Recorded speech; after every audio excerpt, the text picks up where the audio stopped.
So hello again, everyone. Nice to see you all. Welcome to the meeting again. Let's moving on with the agenda and some quick updates as well. So as I've been going through the like this cross gradient stuff, it does keep coming back to something that we discussed a while back, and I'd like to get people thinking about it in updating how we're doing stopping criterion in the inversion, and how we're handling that, and how we're making that accessible for people to implement their own versions of it and make it like a more extensible way. Because right now they're handled in the directives, but it might be more flexible to handle them in a different manner on their own. And just kind of thinking about that, and I'd like to see if people wanted to kind of have some thoughts on that, and maybe sketch out some ideas of that. We can do that later. One of the other things, Dieter, you had brought up, we can chat a little bit about the error and how it's assigned. I think that'd probably be a relatively good conversation to have. We can probably have that one first after we're done with these, after we're done going through the updates. And then the other item I'll bring up right now is that, okay, so let's have a meet, let's do the thing. Have a meetup and barbecue grill for the Vancouver people. Sunday's good, Sunday the 25th. For the lack of a better time, let's say meet around 3 and we can start grilling up and have some dinner ready around 5-ish. I don't know, whenever we feel like doing it. I know Dom had told me he'd be willing to bring his grill, and Thibaut, I know you have your little portable campfire charcoal thing too, right? Have we decided on the spot? Not yet. So that's what I was gonna kind of chat about a little bit. First of all, is 3 o'clock work okay? Does that sound like a good? Jericho would be ideal. Okay to satisfy Devon. Sure, Jericho works. Sometimes you got to shoot your shot. Yeah. I was like, That's they're fine. probably going to be busy, but I don't know. I haven't experienced it too much yet. What part of Jericho are you playing, Dev? We usually play at Spanish Banks West. Oh, okay. So that's not. But we play until like 1. Okay. I don't know. I'm still getting into it and finding out what works best. Like I think Jericho probably would be a nice location to get to, at least. A go-to place for sure. Yeah, I mean, I can always like bring some things over in my vehicle and then come back and bike back over if there's rough parking or something. I can do it too with that for hauling anything as well. So 3 o'clock at Jericho Beach, maybe on, I don't know, does the east side work better? Does the west side work better? Any preferences? Yeah, I'm just looking at the map now. Where do you usually go, John, if you do a barbecue? We're usually on the west side as well. Yeah, what is that? Over by like Locarno, or? Yeah, actually even closer. Yeah, Locarno area is usually where we are. I don't know. I think Ashley just has a sentimental thing about that place, that side. I don't know what it is, but yeah. It's sentimental, yeah. Yeah. Sorry. Yeah, you can just park at the selling center, I guess, and yeah, whatever, that works. Sure. So where is that? Like near Locarno or Jericho West, basically? Well, yeah, there's a big public parking spot that right next to the sailing club, right? So Jericho parking lot, and then there's always a beach up in the streets there too. So yeah, it's more capable of people getting to, for sure. Okay, let's plan on the west side of Jericho then, and when we get set up, we'll drop a pin for those people who are coming. Sounds good. Okay. Yeah, bring your own. I can't really provide everything, so please. Bring your own booze and meat. I'll bring the barbecue. Okay, well, I hope to see as many of you there who want to come. It'll be nice to see you guys. Okay, so then move on to some quick reports here. Devin, go ahead.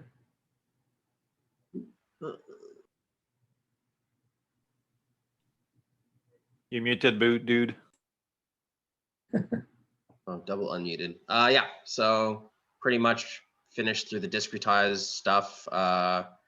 Review is needed, and I think there's maybe some finishing touches and then kind of some like global scale formatting of how we really want it to look and have people interact with it. But I would say like 99% of the content and the doc strings are actually finished now. Tried to get as many images and quick examples. So that's been filled in. It's pretty comprehensive. So I'm quite happy. And in the meantime, I've just started with the SimPEG utils. Seemed like a pretty good place to start.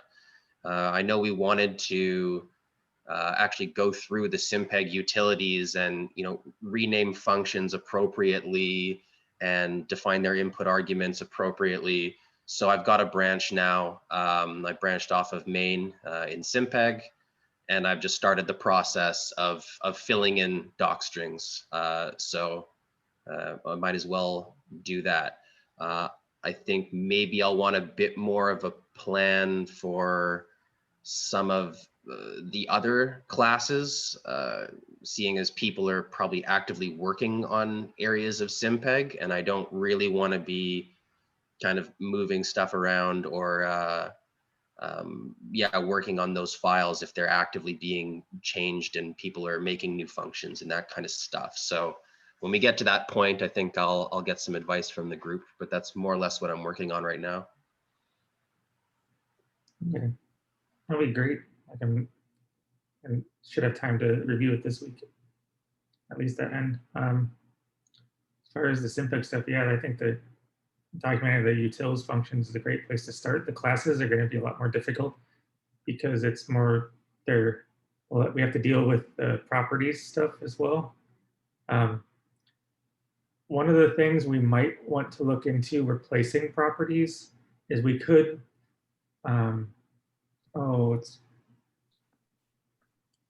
there's a really nice package for formatting for it that takes the Python suggestion, like the suggested typing that comes with the newer Python versions, and actually turns that into like it automatically enforces them. What is, Lindsay, do you remember the name of the package? Are you talking about Pydantic? Yes, that one. So we might look into using that. It's a little bit more widespread, or it's a lot more widespread than properties. But if we want to keep that sort of formatting and type checking automatically, that would be a nice place to look into, seeing how to switch it over. The only issue I remember having with it was limited support for complex arrays, complex valued arrays. Well, I remember discretize in some ways was supposed to be the template for how we wanted to go in and document SimPEG. So it would be nice if they were like really similar, not to do too much that's specific to one as opposed to the other. Yeah.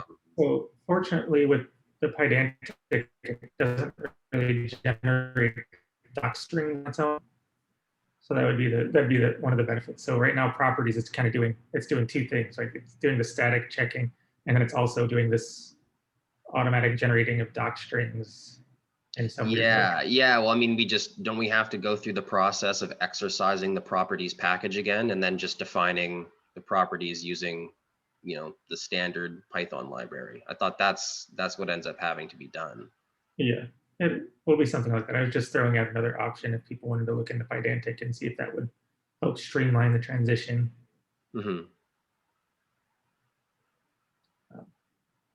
Okay. Yeah. But yeah, that's about it. John, how's the MT tiling stuff? Okay, I'm about at my wit's end with these two errors, but I think I've finally found them. I just don't quite understand So the errors seem to be related to the data that they're pulling from some repository. So the one that's, yeah, I think what was it? It was the resolve one.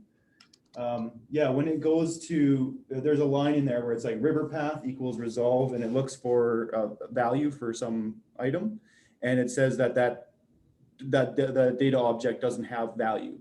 So it's not pulling something correct from some repo, and that seems the size utils that keeps failing on it too is actually just a link check, and it's not putting together the path properly, so it's not downloading the data. And it seems to be failing on the tests. And then I went through a bunch of the other PRs to see, is this happening to everybody? And it seems pretty common across all the PRs that those two are failing.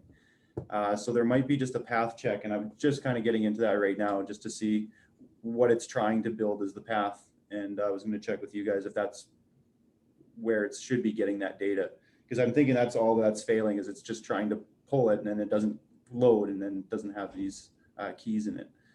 Yeah, maybe. One thing,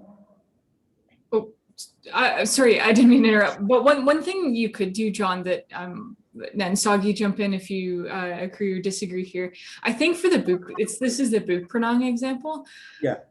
I think you could just remove those examples for now from the docs and start a new pull request with them, and we can fix them later. I think that actually, so we did those in 2017 when we didn't have the EM1D code.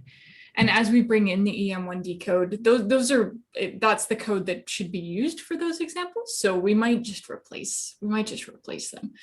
I mean, in some ways it's nice to keep them because it's what we showed in the paper, but we can archive them somewhere else. So yeah, I wouldn't bother spending a bunch of time like you debugging that when it's it's not your fault that the paths broke. So okay, cool. That's a good relief, because I'm pretty sure all the empty stuff is working perfectly and it's in there fine. It's just these little things that are blocking the pull request. But yeah, I'll just see about removing it or what it does. The other one for testing links, it's in the docs for the Sphinx gallery stuff. So that one might be a little bit more important. I'll pull that one together and I'll just post about it. Yeah, I'll see it. So just go through and go, like, the easiest way to find what link's broken is to go open up the raw file that it does and just do like a Control F broken, and you'll find it pretty fast. Oh yeah, okay, cool. Check that out. And yeah, I should be back on the parallelization stuff again here in a couple of weeks. Trying to get my cluster set back up, but we're not up to fire code in the new office, and no contractors want to take it. So we can't have anybody upgrade our server area. So I'm a little bit mad, but I gotta wait. Gotta wait a little bit longer for the parallelization stuff on the node. But that's all for me. My stuff, I made a decent amount of headway in the cross gradient review process, pull request. Just tested a few things. From what, just a quick updates. From what I saw, it was working. So Xiaolong, you had a correct, the full implementation of the second order Hessian matrix there. Yes. It was the correct version of it. Mm-hmm. However, it is often not symmetric positive definite, that the Hessian. And when we're solving it with the cross gradient term, or with the conjugate gradient, right? Mm-hmm. It doesn't end up working very well. So either the cross gradient doesn't converge properly, or it doesn't get the right solution. So I was actually having better luck just using like a Jacobian transpose type of, like a JTJ approximation to it in the inversion. So I added an option in there to that says approximate Hessian defaulting to true. Mm-hmm. But so that way, if someone did have a way of doing the full, if you're doing by CG or something to get the step direction, you could use the full Hessian. But I was just having better luck with the symmetric positive definite approximation to it. Yeah, sounds good. Thanks for input. Okay, Thibaut. Yeah, so I will push a PR maybe in the next few weeks for improvement on PGI, like both quality of life improvement, like some plotting function for the GMM instead of having like a full script in the tutorial, a couple of numerical stabilizations to like when you want to use the full GMM rather than the least square approximation. I've come up with a couple of numerical stabilization for that. So that's, and also better default sometime when you don't put all of the ingredient, let's say, like I had Mike at the USGS working, getting his first models on with gravity and PGI, and yeah, like he, as a beta user, he showed me a couple of places where like we could use better defaults that I just never noticed because I was just always specifying that the specific arguments, but you don't need to. So I will push that soon. And then, oh yeah, like maybe just two conversations, just maybe to put them on the radar for now. I know that we want to talk about the standard deviation with Dieter first, but just to mention them. I had a bit of a misadventure lately, like something very stupid that in my inner coding, even as an, I think it's a good story because it's like, I think I can consider myself as an advanced user, but that was something very stupid. And maybe like we need something more bulletproof for that. The story is that, and Dom figured it out for me. So thanks again, Dom, for that, was that for indexing active cells, I was passing a vector of 0 and 1, and I didn't realize that the 0 and 1 were integers instead of Boolean. So I was always referencing to cell 0 and cell 1 instead of true and false. And it took forever to to figure out what was happening.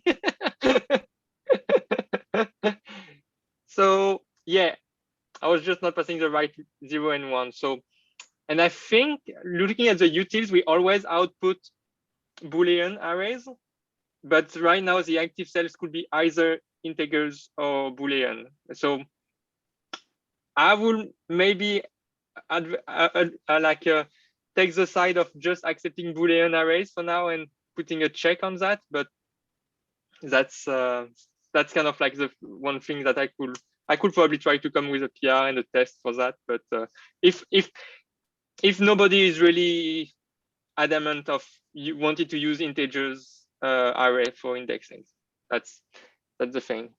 Yeah, I've sort of been looking at some of that too, and some of it's making more sense as I go through the documentation, because then you look at some indexing function and you say, oh, it outputs a Boolean array, or it outputs a NumPy array and integers. That, yeah, I don't know. It would be nice to be consistent and choose one or the other if possible, but a lot of it gets fixed with documentation. Okay. Yeah, some of it, I don't, there's cases to use both of them, right? Like, I don't know, I just come across cases to use both of them. Sometimes it's one. It's just, yeah, you have to be vigilant in which one you're using and understanding what it's going to do. Mm-hmm. Because, so let's say, Thibaut, you could have passed a Boolean, like an array that had those integer values, that just had lists, like had the numbers for each of them that they corresponded to, and that would have worked just the same as having a Boolean index of all of them, right?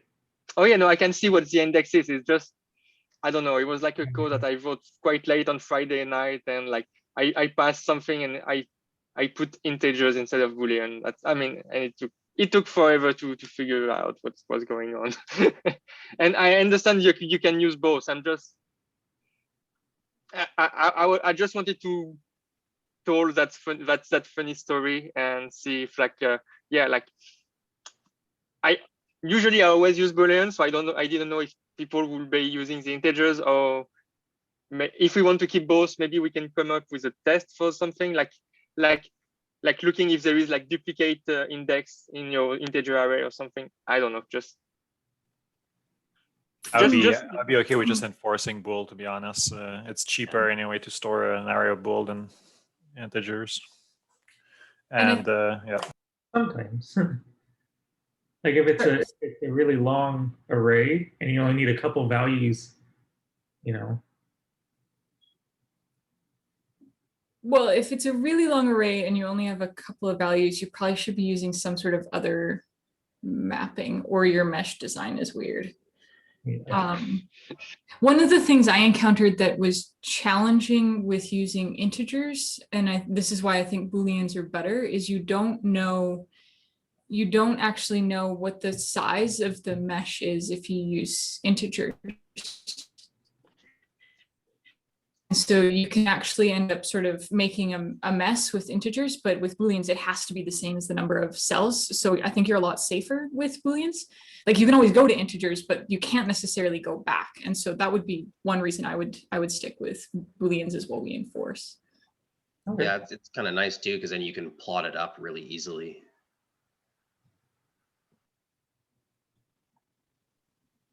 I agree. We should just do bool all across. Yeah, so that's kind of like the funny story of things, and also a conversation just to show the idea here. But we did discuss that a bit with Lindsay and Dom, I think, on the GIF Slack channel, not on the SimPEG one. Is multipliers in the objective function. I also talked about that with Joe yesterday. Right now we have two types of multipliers, like betas and alphas. When at the same time all we need will be actually one multiplier for each term of the objective function. And we were discussing that with Joe yesterday, and because of the cross gradient. And I mean, cross gradient is fine, but like definitely, like the way we approach the joint problem, like the definition of the objective function between PGI and the cross gradient is that PGI, I have one regularization term, and that includes everything with one beta. Well, in the cross gradient, the regularization is defined as a two-part with one beta for one physical properties and one beta and a second beta for the second physical properties plus the coupling term.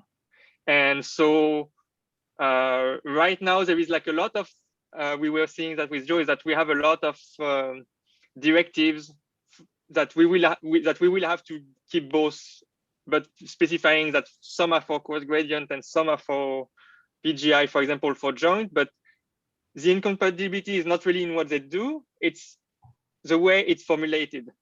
And as maybe we want to move forward with more joint inversion scheme, we might have to think about like a more general formulation of the objective function with just one objective function term, one multipliers, and then you select on which one you want to cool or warm depending of your strategies. But in fact also like the two multipliers that like beta is multiplying all the alphas, etc.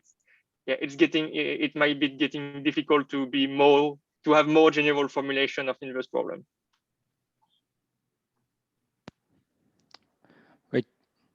Which in a way comes together, asking where we are with the inversion workshop, because for many of us it is probably first understanding what it does before we can have an opinion how it should be done.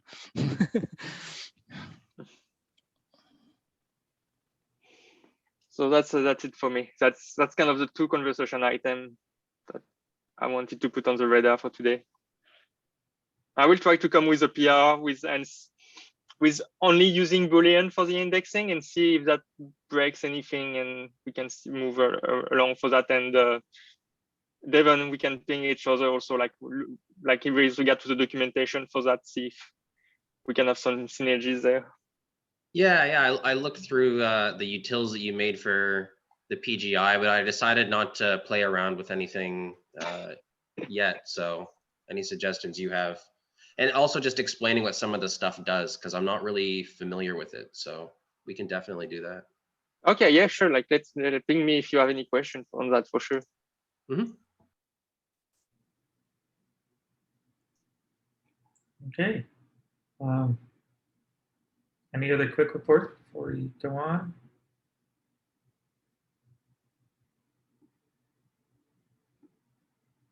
Let's okay. Let's maybe let's take a week and think about what Thibaut was bringing up, and then touch on it more next week. Does that sound good? Okay. Dieter, do you want to start talking about there? Yes, I don't know. Shall I share the link again, maybe? Put on, or I can quick share if you want. Sure. You see this? Yeah. So I don't know, Thibaut answered, I think, on Slack, and probably others have seen it. It's just this question that we had the discussions with my code in the company I'm working for, why it was this or the other. And I think I had it once with Sogi about a year ago.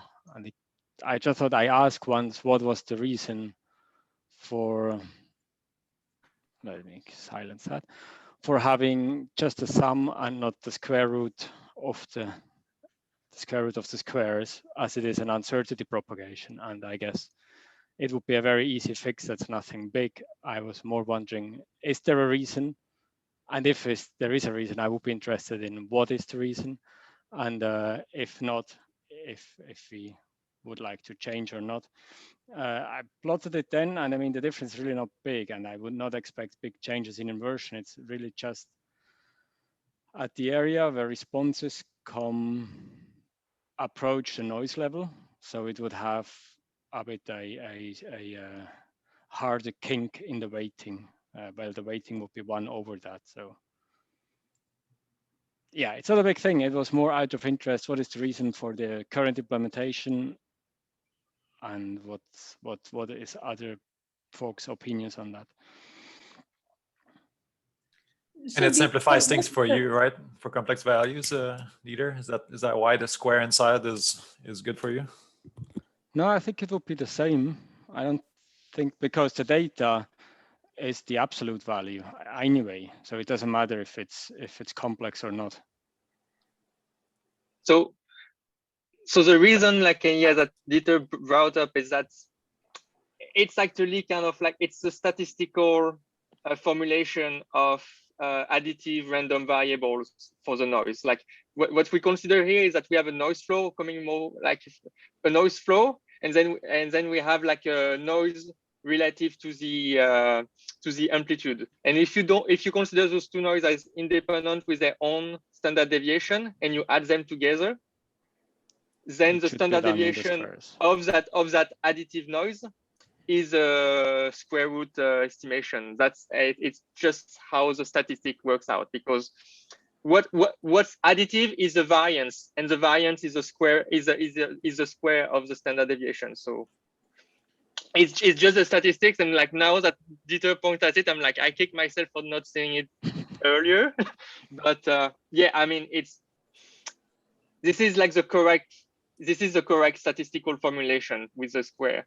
And I believe that why we use that just addition of standard deviation, it might be just because that's how the UBC code was handling it. So I imagine the reason is more historical than based on any mathematics or like strong argument. Well, it seems like for a lot of our problems, and correct me if I'm wrong, but we sort of choose our standard deviations to either be kind of dominated by a floor or dominated by a percent. And I don't know how often it is where the floor and the percent are kind of having equal weight over the assigned uncertainties of almost all the data. I mean, a lot of the time assign a percent, and it's then not of all the data. It's just where your data is hitting the noise.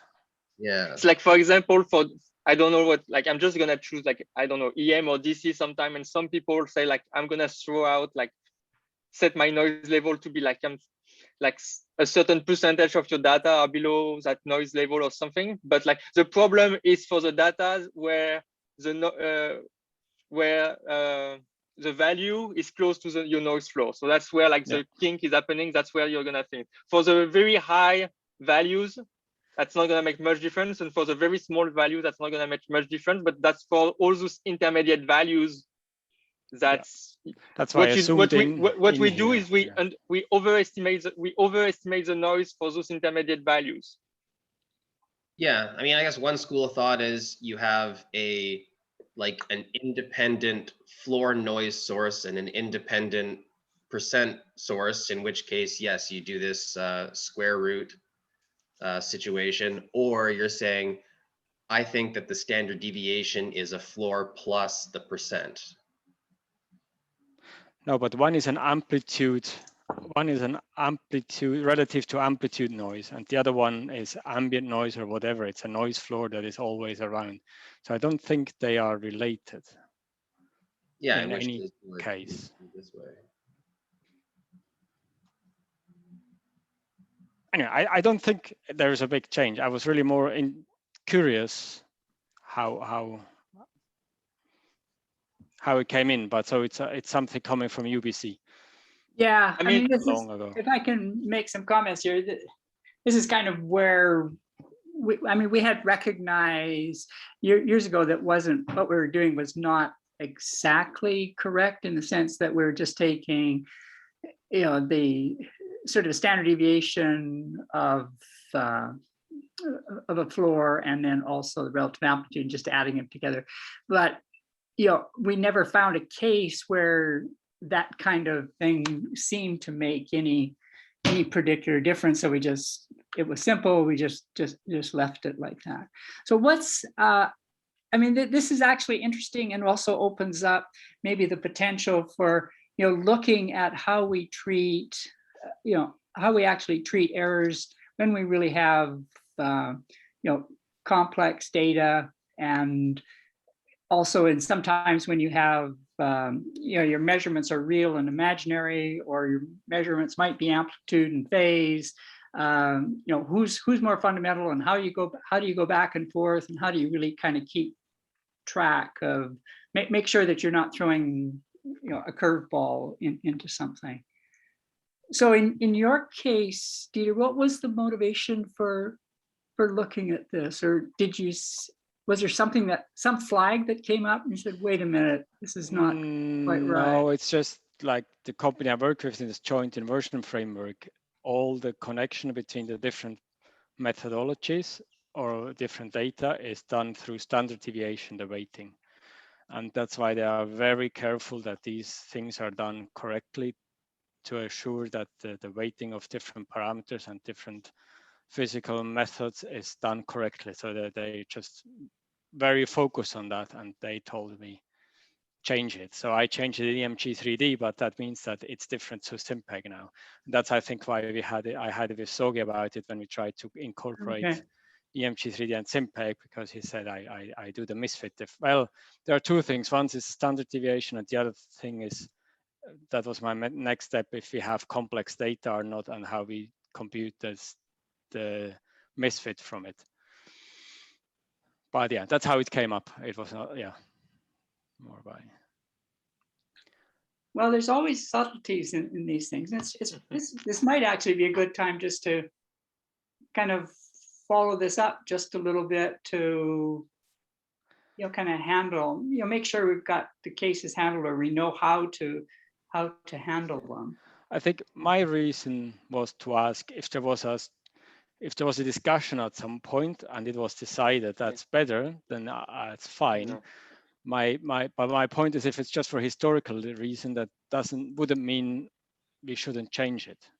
Yeah, no, I agree with you, Dieter. I mean, at this point, I would be all for we change for the mathematically correct noise estimation, because I don't think we have any good reason other than historical for keeping it the way it is. And we see that it doesn't make much difference. It makes much difference for the intermediate values. And I don't think that it's good that we're overestimating errors on intermediate values that can still bring a lot of information, especially in that region. So I will vote for the statistically correct estimation of noise and to be implemented. Yeah, I guess I generally compute it outside of that misfit. So instead of using keyword arguments to say, this is my floor and this is my percent, I tend to go and create a vector with my uncertainties outside of that and then just assign them directly. In which case it wouldn't change at all. If we Yeah. change it, it wouldn't change the results. Yeah. Yeah, but same. It depends also, like the way you build your vector. Also, I mean, you have to, like, it's good for you to at least know that statistically, when you add random variables, that's the correct standard deviation estimation. That is a quadratic one. After that, different cases for sure. But I will say that when we create the noise within the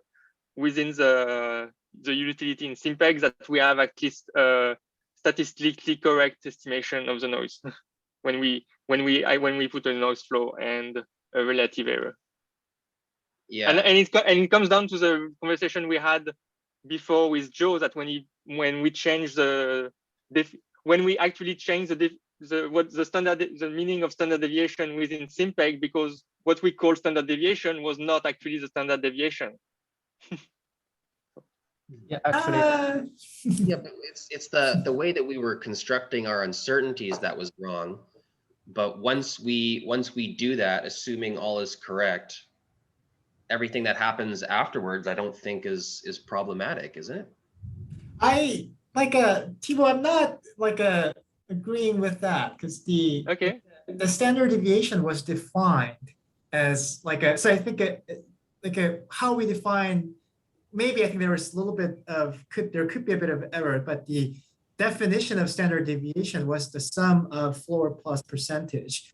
But then I think once that's actually fine, that terminology of standard deviation was correct, because it was squared in when you're forming the norm, and then divide like a 1/, which was actually like the variance. Oh, so when I was saying that, I was more referring to like previously in SimPEG, we had that STD like argument, and it was actually the percentage of noise. So like that was wrong. Yeah. So that one was wrong. So like we changed the definition of standard deviation in SimPEG for that. That's what I was referring to, because standard deviation has the same unit as your value, but in SimPEG standard deviation was defined as a percentage. Right. So that's what I was referring to. So that's all. Yeah. So I guess in the end, right, we just need to have a clear definition for if someone were to use the keyword arguments to have it create their uncertainties. Yes. Whereas if you were creating them outside of it, you would just it doesn't change. Yeah. But if you use a keyword argument, I would believe that we need to do a good job at ending those keyword arguments. yeah, I observed an interesting phenomenon related to this problems. That is, I noticed the data residual maps is not always random. Sometimes we can still observe some coherent features. Even I use synthetic models and use the standard deviation of the noise, but I can still observe some coherent features patterns on the residual maps. So what I was thinking is maybe we can we need some advanced method to estimate the noise. Like maybe we can iteratively update the data covariance matrix in the inversions until we can obtain the completely random residual maps. This is what I was thinking. Yeah, it's kind of related to what Sean is doing, right? Reweighting his uncertainties. Yeah. Yes. Yeah, I think in general, I'm hesitant to do it. Any nonlinearity that you're bringing into the inversion actually complicates the problem. So I think if that's needed, I think we can potentially do it, but that shouldn't be some sort of like a default. Yeah. For the noise thing, for the noise map, also when you have correlating noise, one thing we have to keep in mind, and that's especially true when we have nonlinear problems, and any joint inversion is a nonlinear problem, even if we deal with like potential field or so on, is that we get one outcome out of that inversion, but you have still many models that will still fit your data equally well with the same targets, but where you could change your target that you will get if you were using some stochastic methods to get a bunch of realization. So like for nonlinear problems, the fact is still that we get one outcome. So where we started have some influence of where we end up, and we might have like and we have no guarantee that there is still no correlating noise. And I think that's something that could be related to how you estimate your noise, but it also could be related to how you get that single model when there are many modes that could have been having the same misfit, but with different data misfit maps. And that's come more to the optimizations then. Yeah, it has nothing to do with linear or not, right? It could be purely linear and you still get different answers depending on what your assumptions are. Yeah. So there seems like a two level. So one is even just with the real value data, what Dieter was showing, either we square, then sum, then take the square root, or as we usually do, we just like kind of just add whatever positive floor plus some sort of percentage. So how do we, well, even, okay, so there's two options. How do we actually even test like which one should be our default? This is something, okay, so I think we need a good default. We're not actually sure which one is better default. If a statistic I think we know the statistically correct is the other one. Exactly. Yeah, pick the one that makes sense mathematically. I mean. Yeah, one is statistically incorrect. And that's the one we use right now. Okay. Okay. And as the guy said, if you still want to use the old method, then just do just like create Devon, your own. put it, yeah. Nice. Because I think that Sean was writing that too, is like more options sometimes is less. Like if you will put like, oh, do you want the noise estimation UBC style, which is like incorrect, like you have to, it's another flag you have to default and parameters that you have to change, and we don't really have a good reason for keeping that, except that historical UBC reasons. I almost want to add it as a utility function and just say, give it a vector of data, and then you put it in, it'll compute the uncertainties, but then leave that that class itself, like require you to manually give it the uncertainties. I don't know, man. That's pretty freaking simple operation. Yeah. If you see that things are breaking because we're doing that change, then we can have that conversation. But as Doug said, we're probably not gonna see it in like 99.9% of cases, right? I mean, it's just a matter of being mathematically right or not. Who cares? Right. I'm actually wondering, like, have you actually seen the literature that used this as an uncertainty, like a beta error? Because I think as far as I remember, it's mostly kind of the other one. Maybe I'm very like biased to UBC style, but I think I've read many inversion papers, and none of them actually used this kind of definition on my read. I think I'm probably wrong. But I more had a look and an investigation into uncertainty propagation, and that's where that's where Deborah shows you should add it like this. Okay. Huh. It's just a property of variance at the end of the day. It's just like when you look at variance of random variables, the variance is additive, but the variance is the square of the standard deviation. But I think if you look at Murray 2DM, because he has there a lot of uncertainty propagation, if you look amplitude, phase, real, imaginary, whatever, and he also does proper uncertainty propagation and use the squares, the square root of the squares. Gotcha. So I definitely think he does it this way. Okay, got it. Sure.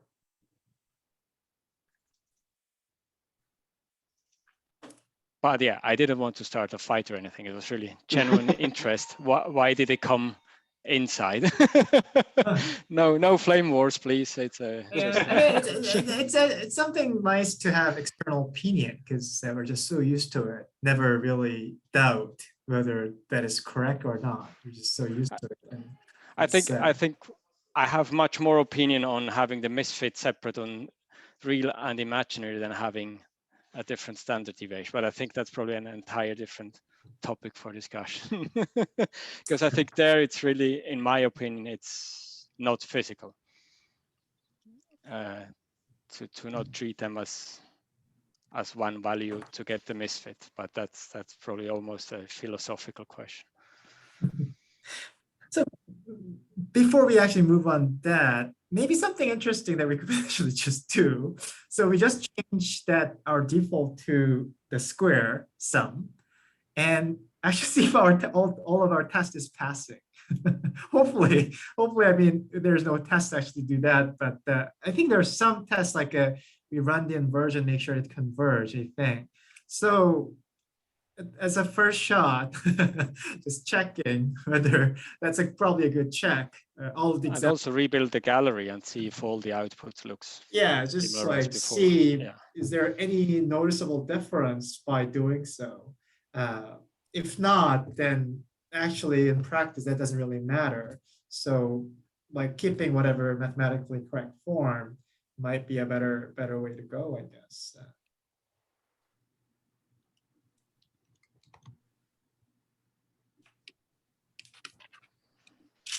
Well, I can make a PR and then we can run the test suite and rerun the gallery and then we can have a look. There's probably some tests that actually like do check the current computation. So that's one other place you might need to update some things, but hopefully the rest of them should be fine.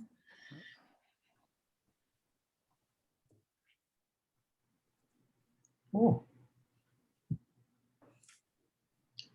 I would, my personal thoughts on that, like I would probably prefer the more statistically relevant one, and like you guys have talked about, like it's most of the time it probably won't make a difference, especially if you're using one or the other. Like if you're just using relative noise as your assignment, or you're just using like the doesn't matter then, like it's exactly the same. It's only when you got both does it make a slight difference. Yeah, the new form actually handles the complex data, so it's. But the old form would also handle it. It doesn't matter because it's always the absolute value, right? That's true. It's always the absolute. It's always the amplitude. That's true. That's true. But right. Yeah, I think it didn't matter. Sorry. Because you're splitting the real and imaginary part, you're separating them, right? But if it was a full complex number, then it would matter. No, it doesn't matter because it's the absolute, it's the amplitude of the complex number. And then the I doesn't matter? No. Okay. If you have a complex number, it's just the amplitude. In the old and in the new version, you don't take the real and the imaginary part together. No, I get it. Yeah. But if you were to consider it together, then it would be more accurate, wouldn't it be? To use the square of it. It's anyway, the same. Doesn't matter. Yeah. It's Good. Dieter, for your comment about real and imaginary, I think I agree with you. If the real world was a bit idealistic, where you get both real and imaginary component reliably, but I think it really depends. So some of the actually frequency domain system actually measure in phase and out of phase, not the time series. So this actually was was sort of a shocking point to me. They do actually measure that, so that there's a potential the error structure can rely on actually in phase or quadrature phase. And sometimes actually some of the ground system, they got much larger error in the in phase compared to quadrature. So we sometimes we just need to throw away in phase due to many reasons. So I think kind of why we're splitting that up and kind of considering this as a separate entity, although they're connected, it's somewhat kind of practical aspects. So I think if both the data are available and reliable, and if that follows actually the Gaussian noise structures, I think what you're suggesting is completely making sense. But I think in general, in reality, I think that's usually not the case. So having something more like an option, whether you can just invert for a single component, it's actually useful. And also having an option that that you can kind of assign the error a little bit more generally, because like it could really depends upon situation. So yeah, I think that's probably what I was thinking about your thought about real measuring. Well, I think it could also be interesting to implement the option even in a branch, and then we could do some testing to see what is actually the thing. I think for measurements that are measured as amplitude and phase, and then you get real and imaginary from amplitude and phase, you definitely should treat them together because they are clearly linked.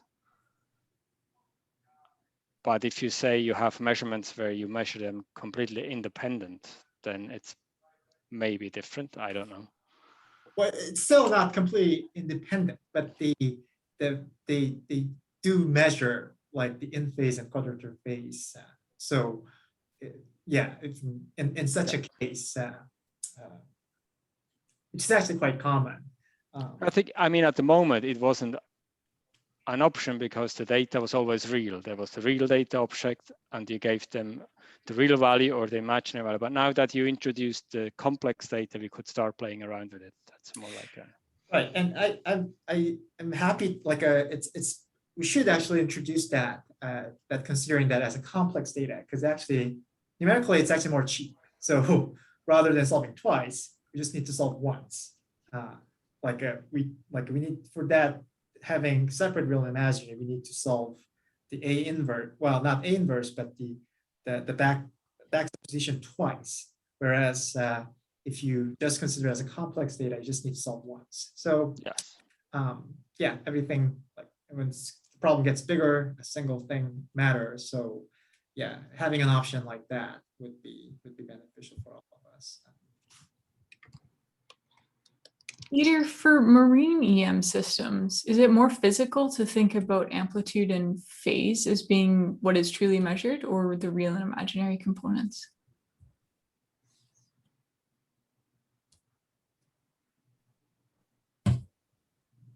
Oh, I can't hear you right now. I'm sorry. I'm not actually entirely sure that the data I have now, for instance, is amplitude and phase EMGS data. Mm-hmm. But then I still use real and imaginary for modeling and inversion. Okay. Just because I just think it's difficult the weighting if you have amplitude and phase because you have such different numbers, right? And real and imaginary, you have numbers of the same level. So we can treat them as the same, but that's just me. I think like Mare does often amplitude of phase and all has the option for different things. Also because of the MT, you can there also do apparent resistivity and magnitude, I think, yeah. I don't know, it's a short answer. Oh, thanks, I appreciate it. I think in their case, actually, you do have both real and imaginary reliable. I think maybe if one is just wrong, then this whole data, real and imaginary, should just be removed, I guess, for their case. I guess because of the water layer, which is quite a helper in this case, you also have a much lower noise level than on land, for instance. It's just quieter. Correct, but I was thinking more like what they do, they measure the time series and then yeah. So I think that's the typical. Yeah, that's the thing. It's a continuous well. They continuously shoot and then they bin and you get it back through a Fourier. So it's really, they have to be related, right?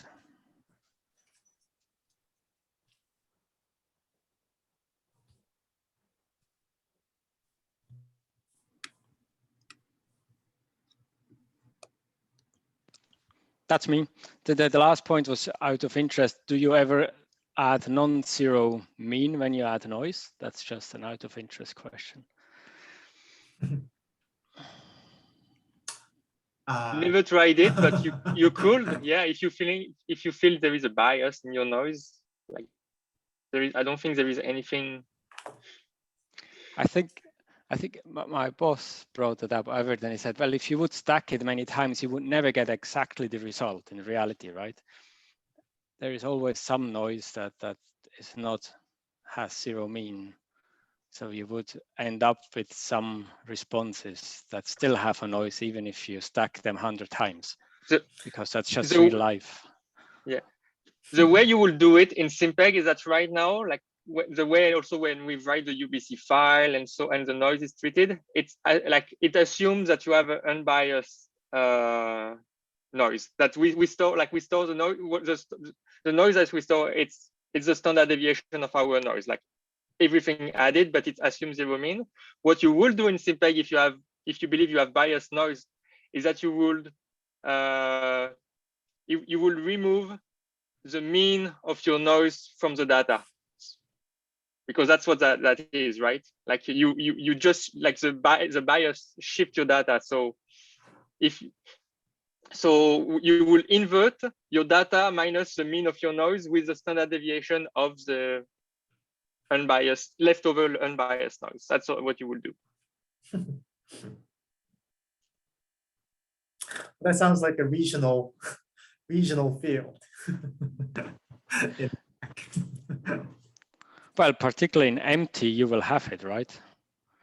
You have your 1D empty source, which is a plain wave, assuming, but then you have a thunderstorm somewhere, which is a clear 3D source, and is definitely not randomly distributed. So that's exactly what Thibaut is saying is happening, I guess, right? Like, so you have the static shift.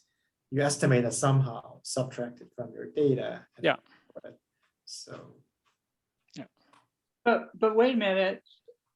I mean, the MT is usually relying on a whole bunch of thunderstorms happening in various places. That's their signal. So we need but not necessarily the primary signal, right? The primary signal is probably the sun and the no, it's the thunderstorm. Magnetic field and no, mostly it's it's the thunderstorms, and yeah. So then all of the averaging that's done out to get transfer functions is kind of assuming you've got plane waves coming in from all different directions. So those are in fact being averaged out. Yeah. Yeah. No, it is. As I said, it was more a question if anyone has ever done an inversion, particularly playing around with what would be the effect, but yeah. I don't know of any.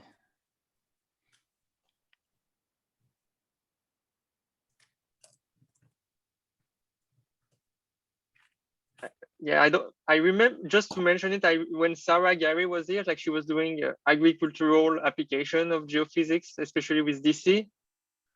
And she was also doing like monitoring, so like time, like taking the same survey over and over. And I don't remember the context right now, but we had discussed that she had that kind of like,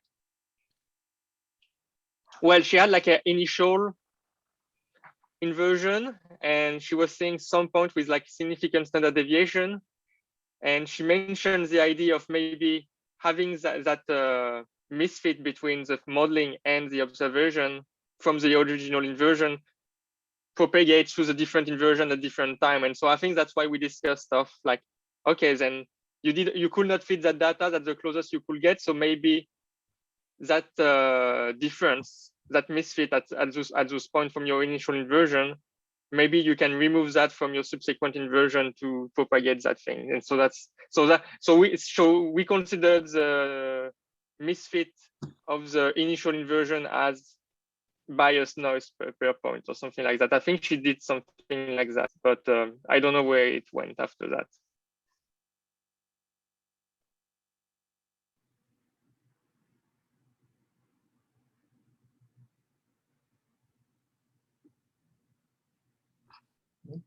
Well, I guess I kind of following along on that. If you come back to the to the MT, then sometimes, like if you have what used to be called static shift, so if you've got small conductors very near electrodes or something, it basically increases the electric field and changes your impedance, and that causes the curves to go a bit wonky. And so then in the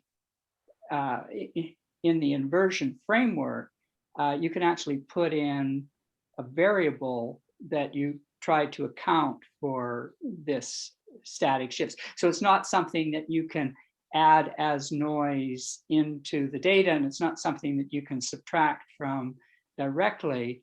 But since each station has its own potentially static shift that's associated with it, you can try to kind of solve for these things then, as well as fit the larger scale structure. So that kind of does that 3D. So in that sense, there is a bias to all of the data. It's just that you have no idea what it is, so then you solve for it.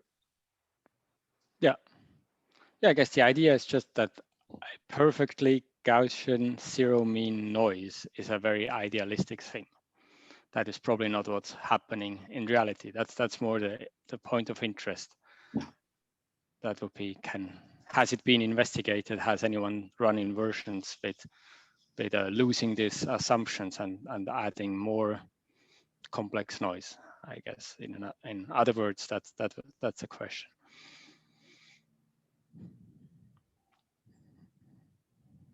A project for a student. I will search for one.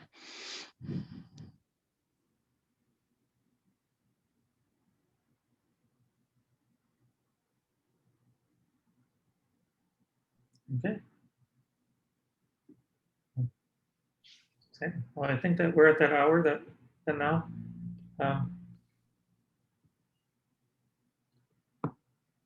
If anyone wants to stay around, I can show what I had in mind for stopping criterion, but I'm not going to keep you here.